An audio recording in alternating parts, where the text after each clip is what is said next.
रामकृष्ण हरी नर्मदे हर. आज नर्मदे हर आज दिनांक 24 फेब्रुवारी 2026 आपण आपल्या परिक्रमेतल्या 116व्या दिवसाच्या पडावाला सुरुवात करतोय.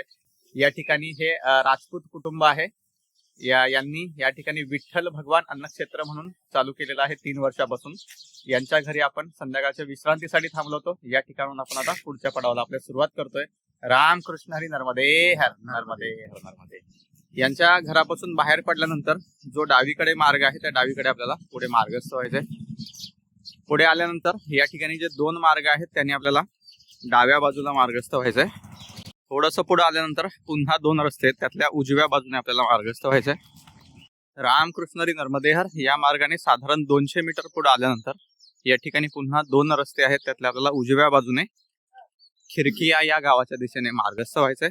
रामकृष्ण हरी नर्मदे हर. रामकृष्ण हरी नर्मदे हर. काल संध्याकाळी आपण ज्या ठिकाणी विश्रांतीसाठी थांबलो विठ्ठल भगवान आश्रम या आश्रमामध्ये, त्या ठिकाणी जे गृहस्थ होते त्यांची आणि आपली अगोदरच भेट झालेली होती. काल ज्यावेळेस आपण बमणगाव वरून पुढे मार्गस्थ होण्यासाठी निघालो त्यावेळेस बरेच जण आपल्याला सारंगपूर मार्गे खिरकिया या मार्गाने पुढे पाठवण्याचा प्रयत्न करत होते. पण का कोणास ठाऊक मन आपलं या कुडावा गावाकडेच येण्यासाठी प्रयत्न करत होतं. कुडावा गावामध्ये विठ्ठल भगवानांचं मंदिर आहे हे आपण आपल्या मार्गदर्शक पुस्तिकेमध्ये बघितलं होतं आणि त्यानुसार आपण मनात ठरवलं होतं की थोडंसं लांबून पडतंय आपल्याला, पण आपण या कुडावा गावातूनच जाऊयात. आणि 2 ते 3 वेळा आपल्याला ग्रामस्थांनी पुढे दुसऱ्या मार्गाने पाठवण्याचा प्रयत्न केला, पण आपण कुडावाच्याच दिशेने पुढे मार्गस्थ झालो. या ठिकाणी जे आश्रम आहे गृहस्थ आश्रम आहे, म्हणजे एका घरामध्ये आश्रम चालवला जातो नर्मदे हर. तर त्या घरामध्ये आपण सत्संग करत बसलो होतो. सत्संग करत करत रात्रीचे 10:30 कधी वाजले हे आपल्याला कळालंच नाही. आणि रात्री 10:30 वाजता जे गृहस्थ आहेत त्यांनी आपला नंबर मागितला. नंबर त्यांच्या मोबाईलमध्ये टाकत असताना बघितलं तर त्यांच्या मोबाईलमध्ये आपला नंबर ऑलरेडी सेव्ह केलेला होता. म्हणजे काय योगायोग आहे बघा. ज्यावेळेस आपण परिक्रमेमध्ये निघालो होतो 3 नोव्हेंबरला टोकसर या गावामध्ये आपण होतो आणि हे जे सद्गृहस्थ आहेत हे पंचक्रोशी परिक्रमेमध्ये 3 नोव्हेंबरला टोकसर या गावातच होते. या गोष्टीची कल्पना किंवा या गोष्टीचं विस्मरण पडलं होतं की यांनी आपल्याला या ठिकाणी बोलवलंय म्हणून, पण मैयाने पुन्हा आपली भेट यांच्या घरात या ठिकाणी घडवून दिली आणि त्या सर्व आठवणींना एक उजाळा मिळाला. त्यांची पंचक्रोशीची परिक्रमा चालू होती आणि टोकसरच्या गौतमेश्वर महादेव मंदिरापाशी ते उभे होते. त्यावेळेस त्यांना मार्ग विचारला होता, त्यांनी मार्ग सांगितला आणि नंबर घेतला होता आणि नंबर दिला होता की हा नंबर माझा तुमच्याकडे ठेवा, काय अडचण आली तर कॉल करा आणि आपला आश्रम आहे त्या ठिकाणी तुम्ही विश्रांतीसाठी या, असं त्यांनी आपल्याला आपल्या परिक्रमेच्या 3ऱ्या दिवशी सांगितलं होतं. आणि ती गोष्ट डोक्यातून विसरून गेलो आपण. आणि रात्री या ठिकाणी पूर्ण सत्संग झाल्यानंतर ज्यावेळेस मोबाईल नंबर त्यांच्याकडे सेव्ह आहे, त्यांच्याकडे सेव्ह असणारा माझा नंबर डायल केल्यानंतर आपल्याकडेही त्यांचा नंबर सेव्ह आहे हे ज्यावेळेस आपण बघितलं त्यावेळेस या सगळ्या गोष्टींचा उलगडा झाला. रामकृष्ण हरी नर्मदे हर. अशा प्रकारचे योगायोग, अशा प्रकारच्या घटना परिक्रमेमध्ये घडत असतात. रामकृष्ण हरी नर्मदे हर. नर्मदाष्टकमातला 4था श्लोक आहे. गतं तदैव मे भयं त्वदम्बुवीक्षितं यदा मृकण्डुसूनु शौनका सुरारिसेवि सर्वदा पुनर्भवाब्धि जन्मजं भवाब्धि दुःखवर्मदे त्वदीय पाद पंकजं नमामि देवी नर्मदे. त्वदीय पाद पंकजं नमामि देवी नर्मदे. ह्या 4थ्या श्लोकावरती थोडस बोलण्याचा प्रयत्न करूयात. गतम तदैव मे भयम म्हणजे त्या क्षणी माझं सर्व भय निघून जातं. कोणत्या क्षणी? त्वदंबु विक्षितम यदा, ज्या क्षणाला मी नर्मदा मैयाचं दर्शन करतो, नर्मदा मैयाच्या जलाचं दर्शन करतो, त्या क्षणाला माझे सर्व भय निघून जातात, या देहातले सर्व भय निघून जातात. त्याचबरोबर याचं आपल्याला पुढच्या चरणामध्ये सांगितलेलं आहे की मृकंडू सूनु शौनका म्हणजे मृकंडू सूनु म्हणजे कोण तर मार्कंडेय ऋषी, मृकंडू ऋषींचे पुत्र मार्कंडेय ऋषी, शौनक ऋषी, सूर असुर देवता हे सर्वजण ज्या शक्तीची सेवा करतात अशी ही नर्मदा मैयाची दैवी शक्ती आहे। आणि या शक्तीची सेवा करून काय मिळतं त्यांना तर पुनर्भवाब्धी जन्मजम भवाब्धी दुःखवर मध्ये म्हणजे पुनर्जन्माच्या या फेऱ्यामध्ये ज्या यातना जे दुःख भोगण्यासाठी आपला जन्म होतो तर या पूर्ण चक्रातून त्यांची मुक्तता होते आणि पुन्हा ते या ब्रह्म ऊर्जेमध्ये विलीन होतात। अशी ही नर्मदा मैयाची किमया आहे, नर्मदा मैयाची ताकद आहे। आणि या किमयाचं, या पातनाशकाचं, या भयनाशकाचं वर्णन या 4थ्या श्लोकामध्ये केलेलं आहे। आणि अशा या पातनाशक भयनाशक ऊर्जावान दैवी शक्तीला प्रणाम करण्यासाठी शेवटचे चरण आहे त्वदीय पाद पंकजम नमामि देवी नर्मदे म्हणजे अशा या दैवी शक्तीला मनापासून नमन करतो। अशा या दैवी शक्तीच्या चरण कमलांना स्पर्श करून नमामि देवी नर्मदे, नमामि देवी नर्मदे।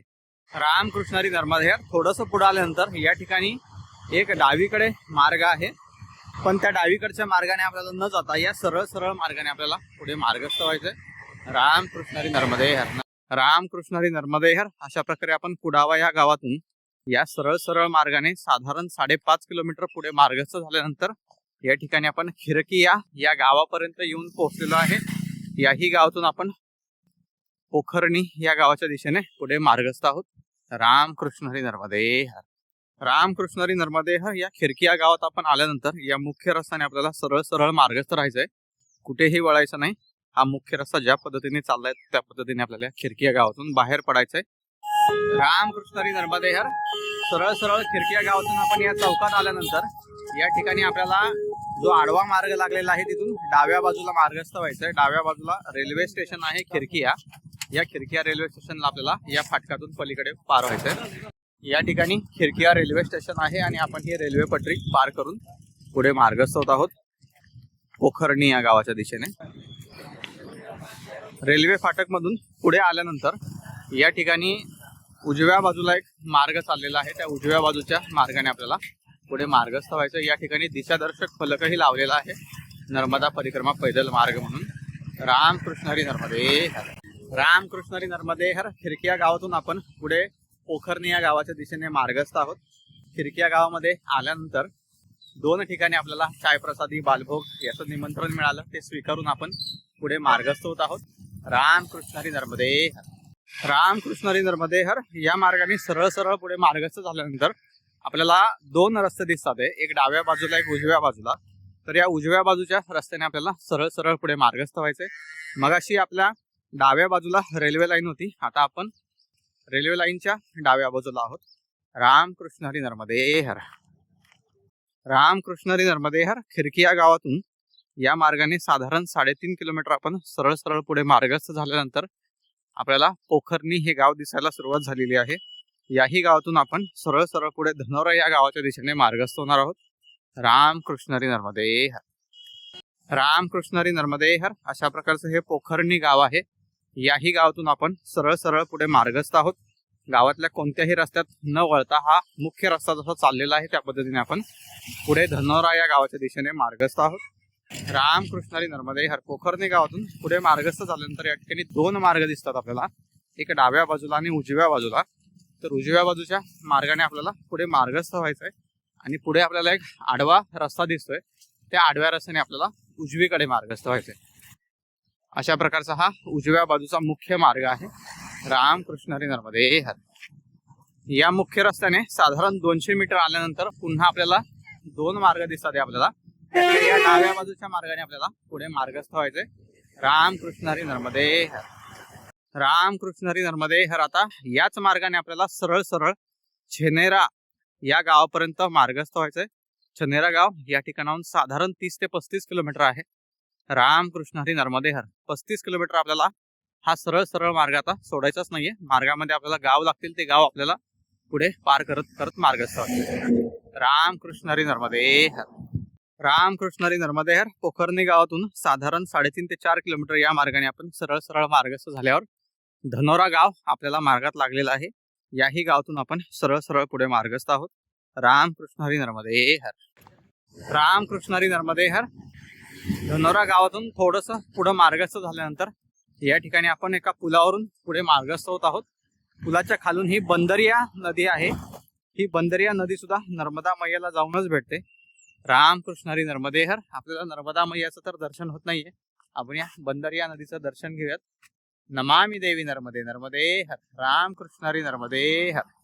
अशा प्रकारे आपण या पुलावरून पुढे मार्गस्थ आहोत छनेरा या गावाच्या दिशेने. छनेरा आपल्याला आज लागणार नाही मार्गामध्ये, कारण साधारण या ठिकाणाहून 28 किलोमीटर छनेरा बाकी आहे. रामकृष्ण हरी नर्मदे हर. आणि आपण पुढे मार्गस्थ असताना या ठिकाणी आपल्याला भोजन प्रसादीसाठी आमंत्रित केलेलं आहे. पण भोजन प्रसादी स्वीकारून पुढे मार्गस्थ होऊयात. रामकृष्ण हरी नर्मदे हर.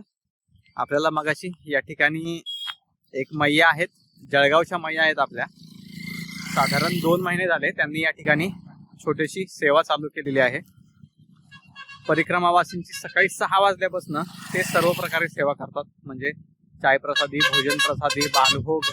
आणि जर मैया एखादी रात्रीची अडचणीच्या वेळेस जर आले तर त्यांना या ठिकाणी त्यांच्या सोबत ते विश्रांतीसाठी ठेवतात.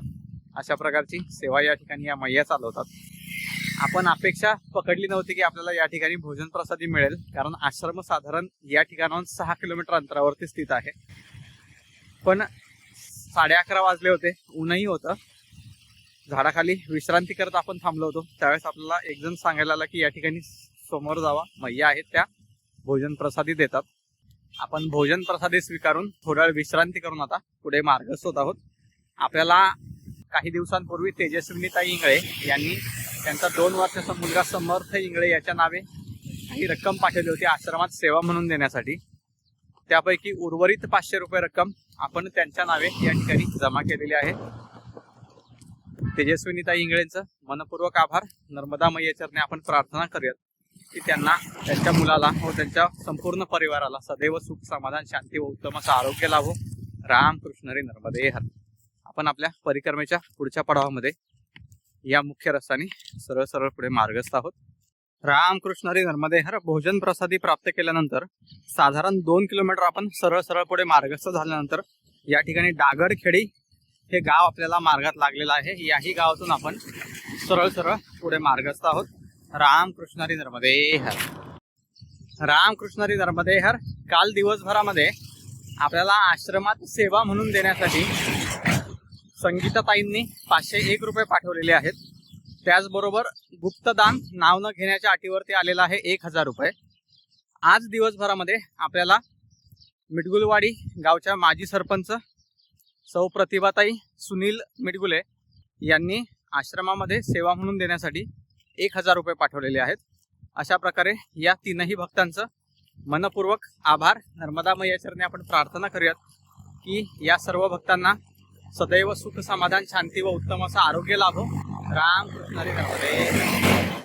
रामकृष्ण हरी नर्मदे हर. सर्वांना वारंवार विनंती करतोय की कोणीही आता आश्रमात देण्यासाठी म्हणून रक्कम पाठवू नका, कारण अजून 110 ते 115 किलोमीटर आपण मार्गस्थ झाल्यानंतर ओंकारेश्वर या ठिकाणी पोहोचणार आहोत आणि त्या ठिकाणी आपली परिक्रमा पूर्ण होतीये.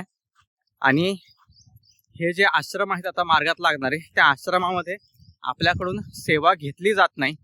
त्याच्यामुळे सेवा मिळालेली देणं थोडंसं अवघड होत आहे. त्याच्यामुळे सगळ्यांना विनंती करतो की कोणीही सेवा म्हणून रक्कम पाठवू नका. रामकृष्ण हरी नर्मदे हर. रामकृष्ण हरी नर्मदे हर. दागडखेडी गावातून साधारण 10 किलोमीटर आपण सरळ सरळ मार्गस्थ झाल्यानंतर या ठिकाणी झुम्मर खाली या गावात आपण येऊन पोहोचलेलो आहे. याही गावातून आपण सरळ सरळ रामपुरी या गावाच्या दिशेने मार्गस्थ आहोत. रामकृष्ण हरी नर्मदे हर. रामकृष्ण हरी नर्मदे हर. झुम्मर खाली गावातून आपण साधारण 1 किलोमीटर पुढे आल्यानंतर या ठिकाणी झुम्मर खाली गावातील आश्रम आहे आपल्या डाव्या बाजूला. अजून आपल्याकडे वेळ शिल्लक असल्यामुळे आपण आश्रमातून जाता सरळ सरळ पुढे रामपूर या गावाच्या दिशेने मार्गस्थ होत आहोत.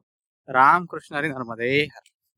रामकृष्ण हरी नर्मदे हर. झुम्मर खाली या गावापासून साधारण 4 किलोमीटर आपण या मार्गाने सरळ सरळ पुढे मार्गस्थ झाल्यानंतर या ठिकाणी रामपुरी या गावातील सोमेश्वर मंदिर आहे, ज्या मंदिरामध्ये आश्रम स्थित आहे. आपण आज संध्याकाळच्या विश्रांतीसाठी या ठिकाणी थांबण्याचा प्रयत्न करूयात. रामकृष्ण हरी नर्मदे हर. रामकृष्ण हरी नर्मदे हर. रामपुरी या गावात स्थित असणारे हे सोमेश्वर महादेव मंदिर आहे. आपण नंदी महाराजांच्या परवानगीने दर्शन घेऊया त्या ठिकाणी. ओम नमः शिवाय. ओम नमः शिवाय. ओम नमः शिवाय. रामकृष्ण हरी नर्मदे हर. रामकृष्ण हरी नर्मदे हर. आजच्या परिक्रमेतल्या 116व्या दिवसाच्या पडावामध्ये आपण श्री विठ्ठल भगवान आश्रम या ठिकाणाहून साधारण पुढे 32 किलोमीटर सडक मार्गाने मार्गस्थ होऊन आजच्या परिक्रमेतल्या पडावामध्ये रामपुरी या गावात स्थित असणाऱ्या सोमेश्वर महादेव मंदिरामध्ये संध्याकाळच्या विश्रांतीसाठी परवानगीने थांबत आहोत. आजचा आपला संपूर्ण मार्ग हा सडक मार्ग होता. खूप प्रयत्न करून आपण हा मार्ग उरकवतोय. शेतातून किनाऱ्याने तटातटाने मार्गाचा जो आनंद आहे तो आनंद या ठिकाणी नाहीये. पण आता आपल्याला ओंकारेश्वर पर्यंत अशा पद्धतीचाच मार्ग आहे. थोडाफार आपल्याला जंगल मार्ग वगैरे लागेल. त्याच्यामध्ये आपल्याला जो काय आनंद मिळेल तो घेण्याचा आपण प्रयत्न करणार आहोतच. पण सगळ्यात मोठी आपली जी आता परिक्रमेतली पायरी आहे ती म्हणजे ओंकारेश्वर पर्यंत पोहोचणे आणि त्या ठिकाणी आपली परिक्रमा पूर्ण करणे. या दिशेने आपली वाटचाल चालू आहे. साधारण 3 ते 4 दिवसात आपण ओंकारेश्वरला पोहोचतोय. या ठिकाणाहून साधारण 100 किलोमीटर ओंकारेश्वर बाकी आहे. तर मग पुन्हा भेटूयात उद्या पुढच्या पडावामध्ये. रामकृष्ण हरी नर्मदे हर.